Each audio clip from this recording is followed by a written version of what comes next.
আমরা আছি দক্ষিণ রামনগর গ্রামে, যেটি দক্ষিণ 24 পরগনার মথুরাপুর 1 নম্বর ব্লকের দক্ষিণ রামনগর গ্রাম। এবং সেই গ্রামে আজকে 1 মে 2026 বুদ্ধ পূর্ণিমার দিন।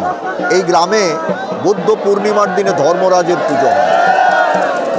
যারা সন্ন্যাসী হয়েছেন তারা স্নান করতে এসছেন এই পুকুরে, ধর্মরাজের যে পুকুর যেখানে স্নান করবেন, তারপর তারা যাবেন সন্ন্যাসীরা ধর্মরাজের মন্দিরে।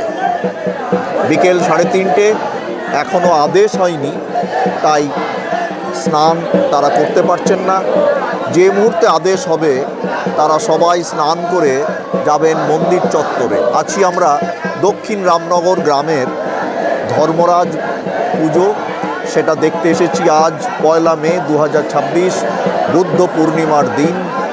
প্রত্যেক বছর এই গ্রামে বুদ্ধ পূর্ণিমার দিনে এই ধর্মরাজ পুজোটি উদযাপিত হয়।